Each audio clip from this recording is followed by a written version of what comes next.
good morning, good afternoon, good evening. Whenever you're listening and wherever you're listening from, we're live from Suite A with the Wise Up podcast presented by the Wise County Messenger. My name is Brendan Marchand. I'm a reporter here at the Messenger, and today I'm joined by my partner in crime, my right-hand man, my co-host for this very first episode, editor Austin Jackson. How's it going, man? It's going great. Are we excited? How are we feeling for this very first episode? A little nervous, trying to set things up and all that, but we're gonna make this thing work. Yeah, I'm excited. I guess let the listeners know kind of what they can expect and what they're going to be jumping into with our new digital media venture here. Yeah.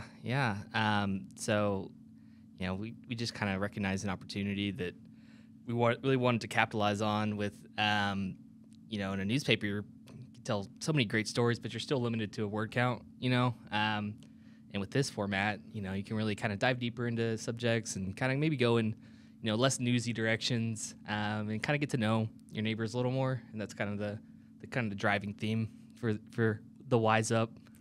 Yeah, we're going to have a lot of, hopefully a lot of important individuals in Wise County and in these different entities, the leaders and the movers and shakers, and kind of see what they're all about behind the scenes a little bit, not just in their everyday jobs and lives. But we're also going to have, I think, some just really interesting people that are behind the scenes around the county, and maybe not even in public facing positions, but just have really interesting stories themselves.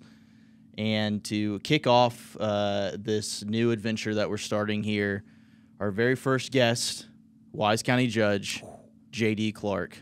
Now we welcome on a very, very, very, three varies special guest, Wise County Judge J.D. Clark. How's it going, man? I'm good. How are y'all? Doing good. We're doing good. We're excited that you're our very first guest. Hopefully not our last guest. Hopefully this thing keeps going, keeps on moving along. We'll see here. how it goes. I mean, who knows? But kind of wanted to start it off with some quick icebreakers, get us loosened up a little bit. Okay. So probably the hardest hitting question on our list here: Tex-Mex or barbecue? Barbecue. All right. And then what's the most used app on your phone?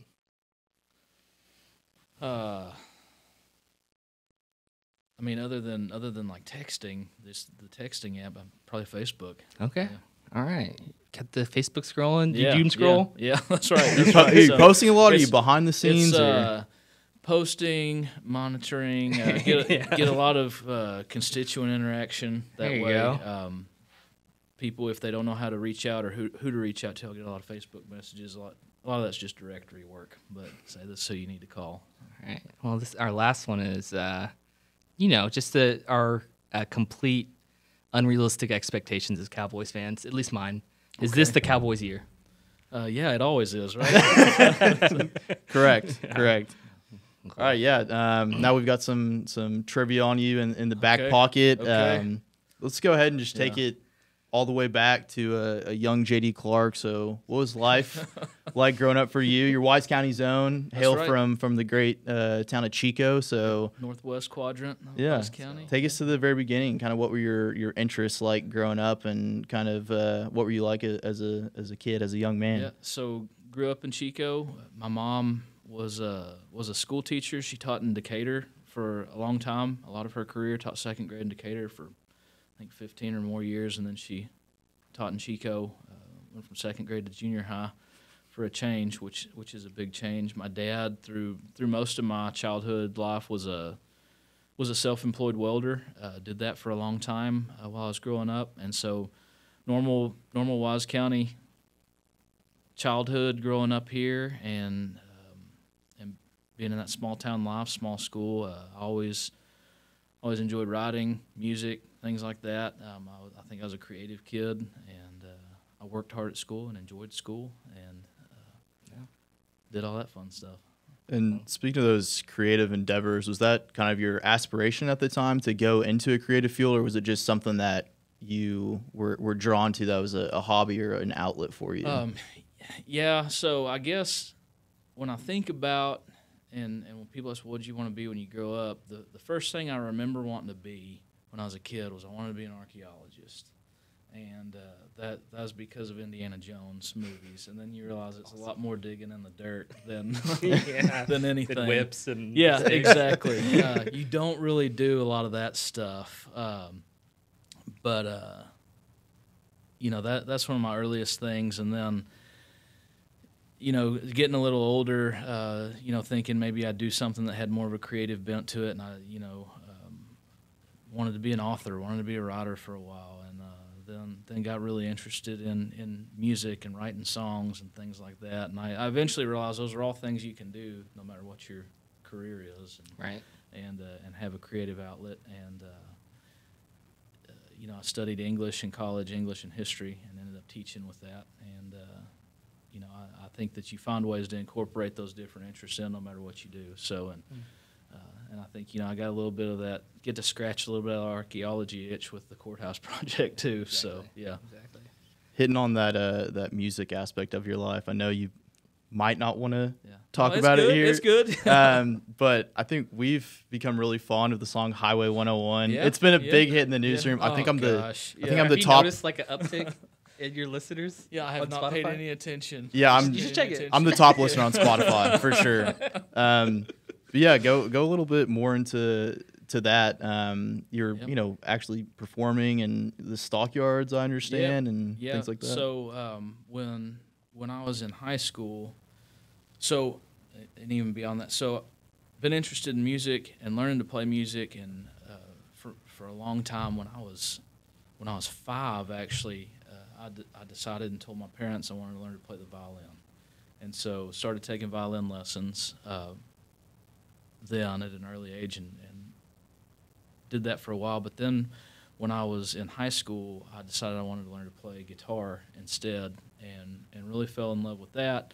And you learn to play songs you like, and I think when you're somebody who likes to play music and then on the other hand also likes to write, you eventually start trying to figure that out. Like how does that process work, and how do I take words that I'm writing and figure out how to put music with it? So started doing that in high school. Got super into that in college, and made some side money, some extra money during college, and playing in some bars on the weekends and things, and somebody pay you $100 to come play some songs. You think that's the most awesome thing. And so wrote music, recorded some music, really loved that. Did that for a while, and eventually it just gets to a point where you don't have time to do that, and you're working during the week. You're not going to go try and play music or run around the state playing music on the weekends. So I still do that a lot. Still write music. Have recorded new music just because I try, and I think my girls at some point are going to care about that, and I'd like them to be able to hear some of that someday. So still love it and do it, and as a creative outlet. Well, so I'd been working at the Messenger for a few years before I had any idea that JD could sing, and it was actually I was at a Rome Veterans Group Veterans Day ceremony, and I don't know, I thought like their hired talent or whatever, the person that they'd picked couldn't show up or something, but all of a sudden Judge Clark was opening up with the national anthem, and it was just like this totally surreal experience. But I was like, he's really good at singing too. So since then, it's been interesting to kind of learn more that, this is something that he's done for a while, that he's still doing. You should have told me we brought a guitar today. Man, we missed opportunity. It'll be our 100th episode don't special. Keep an office guitar? I mean, that's have one next door. But cool. Yeah, I think I'm kind of interested. Like, how has your songwriting changed throughout? Kind of, is your life kind of gone through different phases? Yeah, and it's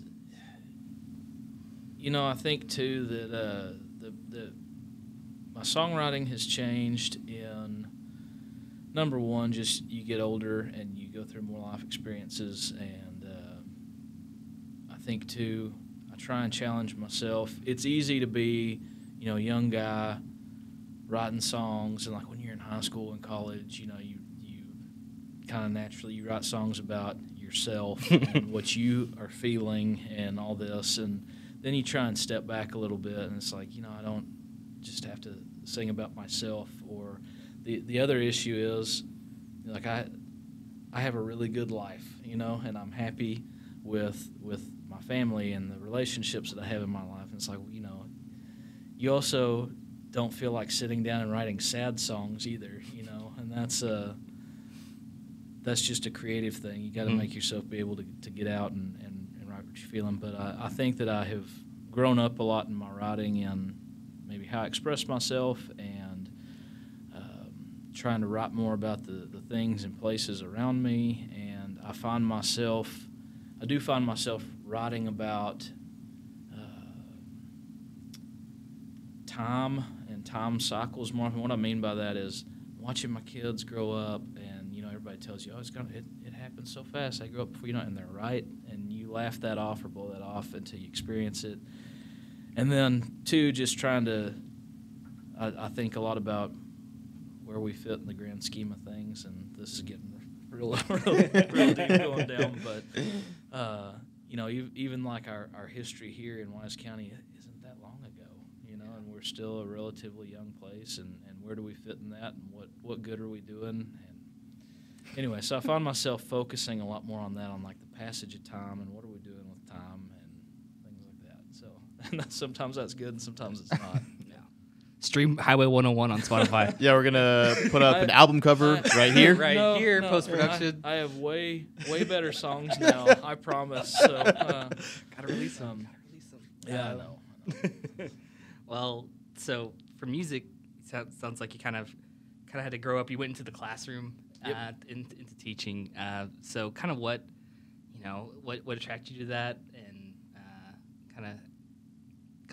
what kind of teacher were you? Yeah, you know, that's the other thing that changed your songwriting is having junior high and high school students, and they'll be brutally honest with you. It's like, oh, I got to write better things. No, but what took me into that is in college I was majoring in English creative writing with a minor in history, and my mom had always been a teacher, and I wasn't exactly sure what long term what I was gonna do, and I thought that I know that right off the bat I could go teach and I could put some of this to work, and I knew what that looked like, and I knew too it gave me some, you know, that's a good line of work to go in where you love this stuff you're studying. Now how do I find a way to keep using it? And so I got hired right out of college to teach 7th grade reading in Bowie, and that's what I started doing.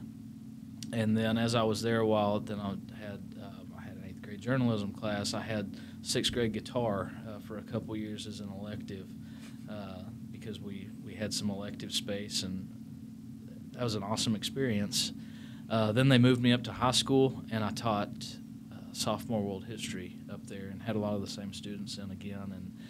And I really enjoyed teaching, and people ask me, do you miss teaching? I miss working with the kids and the content very much, and I appreciate so much what good teachers do because it's hard. It's hard work, and finding creative ways to reach a wide variety of students in the same room. Not everybody's in the same place. Not everybody's got the same abilities. You need to explain things differently to reach different people, and it's a daily challenge. But I loved it, and you know, I was a young teacher, and I was 22 when I started teaching, and I think I helped maybe with some of the students I had get them interested in meeting them where they were. I mean, 7th grade reading, that can be tough to get 7th graders interested in reading, but I used songwriting, not necessarily mine, but songs and song lyrics in the classroom, and try and use that to introduce concepts as well, especially when we were doing poetry units, and find a way to hook them in on that and get them to understand some of these poetry concepts. Then you switch from song lyrics that they're interested in, where they start realizing and recognizing these poetic devices. Well, okay, let's look at that in a more traditional poem now, and then they're hooked at that point. And that's what I always tried to do, and you know, I was fortunate to work with a lot of great teachers, be raised by a great teacher, and I did that for, I guess, seven years. And I thought, you know, I might at some point keep going down that road and end up in school admin, be a principal or something. I got my master's actually in educational leadership, thinking I'd go that route, and that's not the route I ended up taking. But I think it helps me a bunch in communicating with people and trying to get concepts and ideas across. I go back a lot to what I learned trying to do that in the classroom. So were you working at the Bridgeport Index while you were teaching? Or Nope, I did that. So that was I started there at the Index and the Texan, Bridgeport Index and Chico Texan, the summer before my senior year of high school. Okay.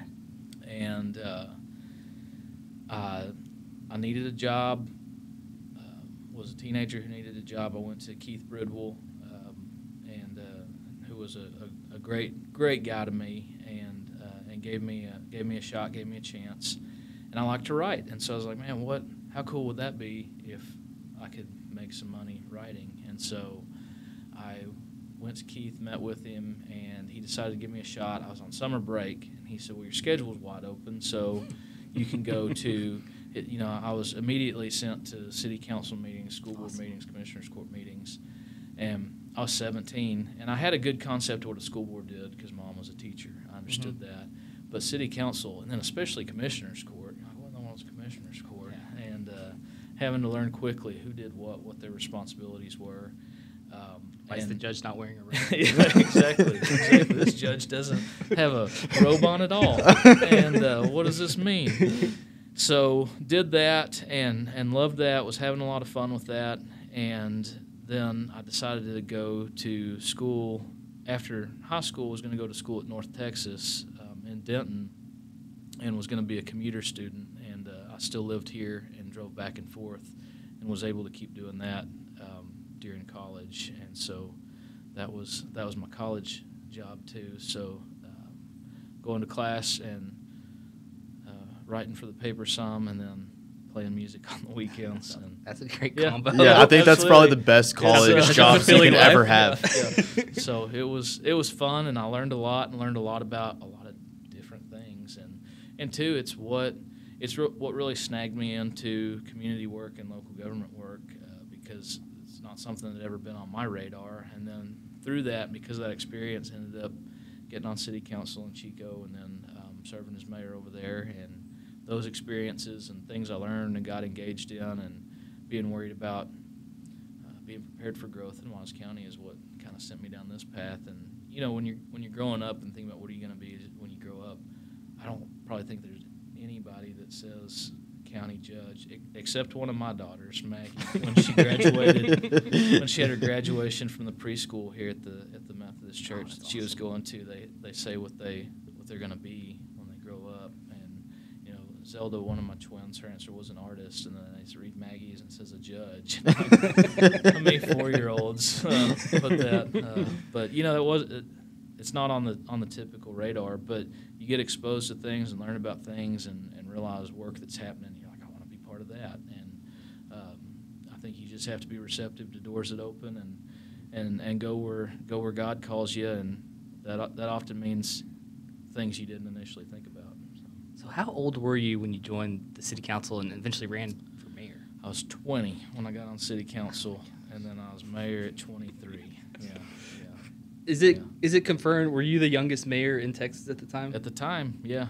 Not ever in Texas, but at the time, yeah. So I mean, kind of what was that like?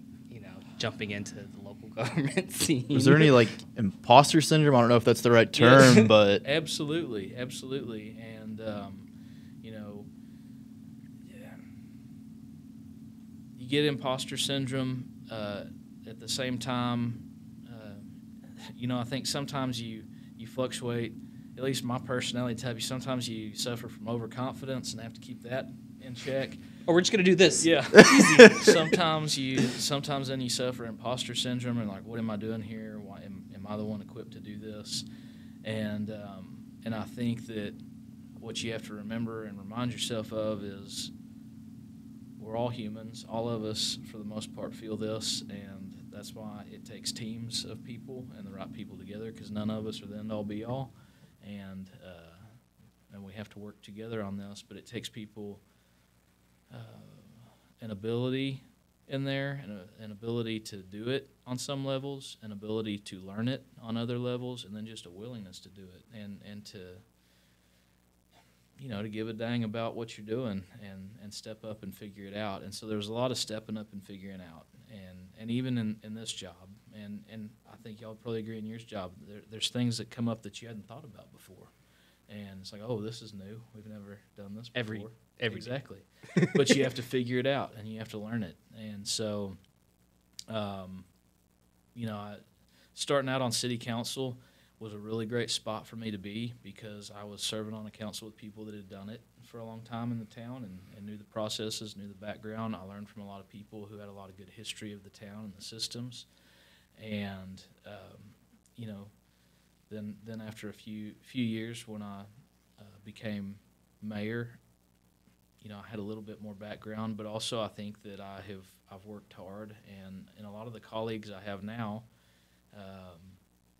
that are still active in the community remember me being the young guy, and I'd reach out and try and learn from them. You build those relationships and have people to call and ask, and I think that's important, and I try and help people with that now. I still don't know everything, but I've learned a lot, have been through a lot of different local government experiences in the nearly 20 years since then. That's crazy. Yeah. So, 2026 will be 20 years since I got in local government around here. We'll do a huge podcast on that. Yeah, it's nuts to think about. So 20th anniversary. And I'll turn 40 that year, and so that's wild to think about. And just the things the community, and I say community as a whole, countywide, has achieved and been through, learned from, and it's been an exciting time to be working here. And I really think it's just starting, and that's what I always tell people. It's just an exciting time to be working in Wise County, whether you're public sector or private sector, because there's so many opportunities and challenges, but opportunities that we can figure out. And if we do it right, it's going to do good things for this community for a long time. Well, I think you kind of brought it up earlier, just kind of those initial interests kind of bleeding through the rest of your life. And I think it's one thing that's interesting is how, as a history teacher, obviously you had an interest in that field, but you kind of get to do a lot of that today. Yeah, with absolutely. With a daily archaeological dig at the Wise County Courthouse, basically. Absolutely. So just kind of walk me through kind of what that process has been like, and I also haven't started carrying a whip up there. We need to get you an Indiana Jones. But that's an incredible process, and it was one of the things I talked about even when I very first ran for county judge. Is like we've got to restore that county courthouse, because it's an incredible. Texas is so unique in having this grant program. First of all, that's really an anomaly with our state, that our state has chosen to invest in these historic county courthouses, because in Texas we see that as such an icon and community piece. We have to tell stories, we have to keep stories, but you also need visible, tangible pieces of your history to remain, to kind of be that catalyst of why are people telling these stories, why are people going to learn your stories. And for us, it's that architecture, and it's so unusual to have something like that sitting on our town square. 254 counties, we've got 254 county courthouses, but they don't all look like that. And we're really fortunate that we had county fathers in 1895 who decided to build that, because they didn't have to, and they were trying to build something lasting. They just lost previous two courthouses to arson, and so they were, number one, wanting to do something more fireproof, but long-lasting, and they were making a statement. And you look back through the newspaper articles that exist from the time and the discussions going on, they were wanting to make a statement about this county, but more so about where this county was going to be able to go, and our vibrancy, and what they envisioned Wise County being someday. Looking at it as, because this was a pretty pioneer place in 1895, to be able to say, yep, we're a county deserving of a building like that, because they believed it then of where we were going to go. And so then I think our job is we've got to make sure that remains, because nobody's ever going to build courthouses like that again. That's not how we build. And you see the same thing with school architecture. Yeah. Very, very different. And we build more disposable things now. Mm-hmm. And we build more just standard off-the-shelf, simple boxes. This is what we do. But that building is a way to tell our story of where we've come from, where our founding fathers wanted us to go, who they wanted us to be.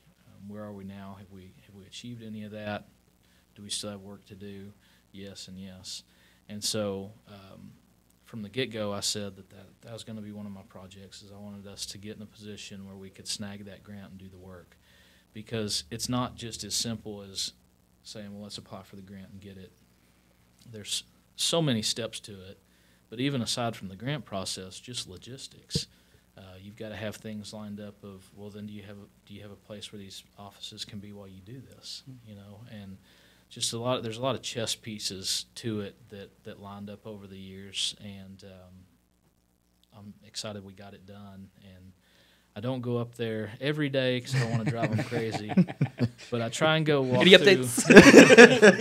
I try and go walk through at the beginning of the week and at the end of the week, but then at the same time, they'll call me and say, "You got to get up here and see," because they know I'm into it, and you know, it's a comment they'll make.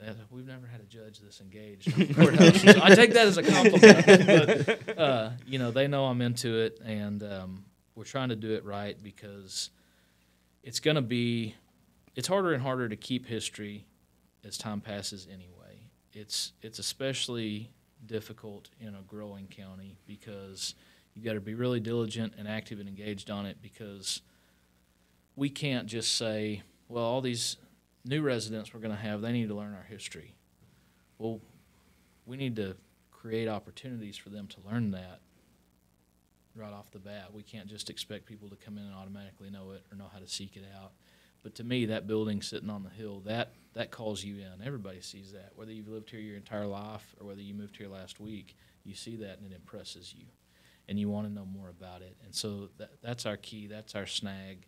That's the way we hook people in to kind of, you know, use a place to build community, because that's something we can all love and get behind. And it's wild up there right now. And you've been through some with us, but we're going to have to get you in there again for an update, because it's changing dramatically. And it's going to be really special, and I think we're going to get a lot of statewide interest when that's reopened.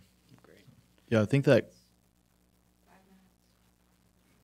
that courthouse and the square itself, we both kind of had the same experience when we came for our in-person interviews. Me last year and you in 2018, I guess, just kind of making laps around the square, trying to calm yourself, one, for the interview, but kind of just marveling at this centerpiece of the county. And I think that was one of the biggest things that drew me to this job. It's such a focal point, and it brings people together. And the square is so lively compared to many other places. Like, it's a true hotspot for the community, which I grew up in Azle, and there's no main street, there's no anything like that. So I think that's a big thing that really drew me to this place.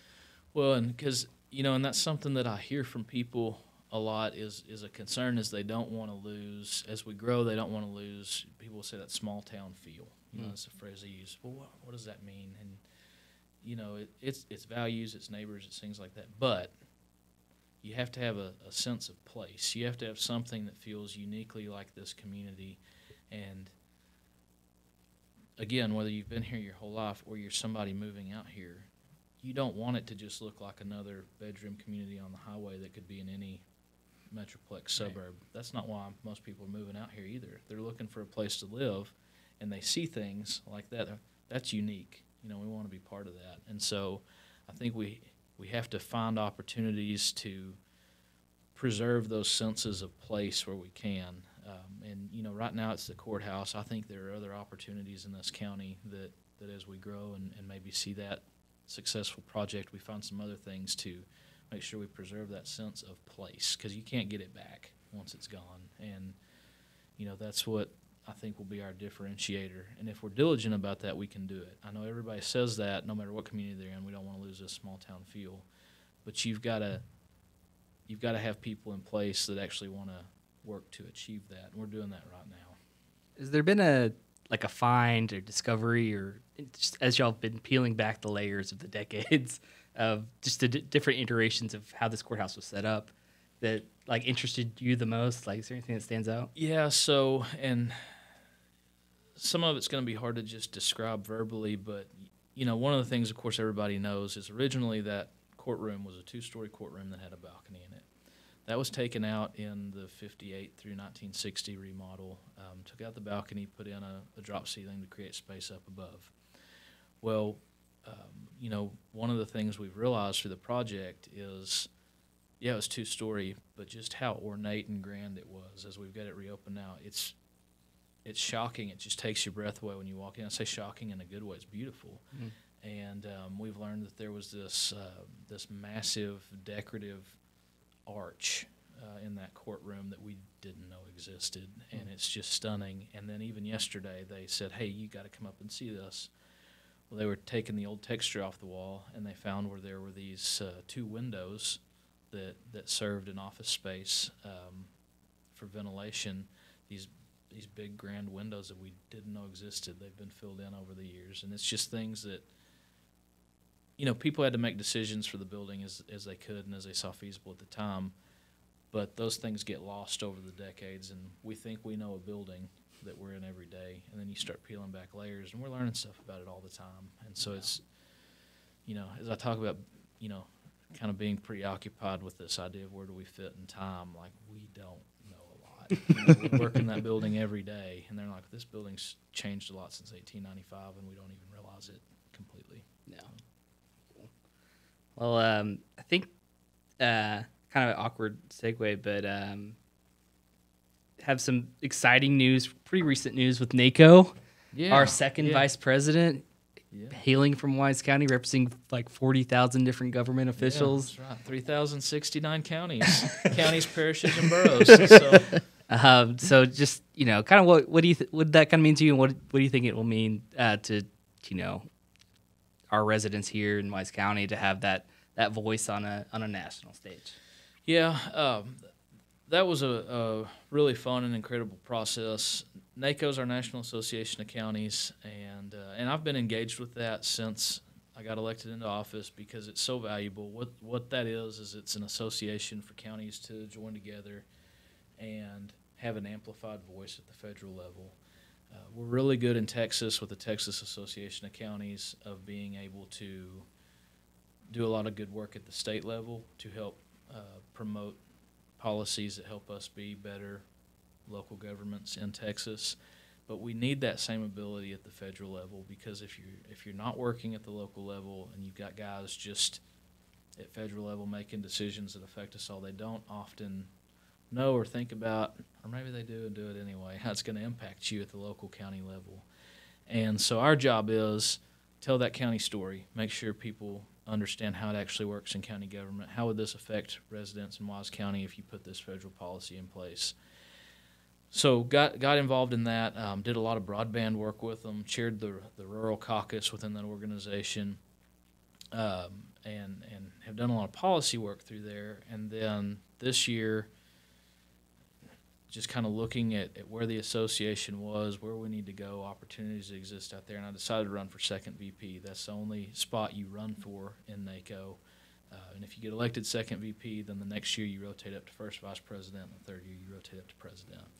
And so talked with colleagues and NACO friends, county officials across the nation, and you know, got a lot of encouragement, said, yes, I think we need to do this. And we won. So ran for that and won it in July. And the first you know, rural county official in a long time in NACO to do that. And I think that's important and valuable because we've got to tell all stories and lift up all the county voices. And personally, it's just a huge achievement for me. But beyond that, you know, it's great for Wise County because it helps us be on that platform and be heard. And we're a county like a lot of other counties. We're traditionally rural, traditionally ag. We're dealing with a lot of growth issues. We need to be able to tell those stories. A policy that may work in an urban county may have a much different outcome out here. And we need to help be the voice for that kind of county, and I'm excited to do that. You know, and work with my other colleagues and help be a good messenger for good local government and getting work done. And so we're in it now, and it's going to be a fun ride. JD, thank you so much for joining us today. Yeah, we really appreciate it. Very first episode, rocky, a little Might be bit the episode. last. No, this was fun. I appreciate y'all Yeah. inviting me on. So this is good. All right, meeting adjourned.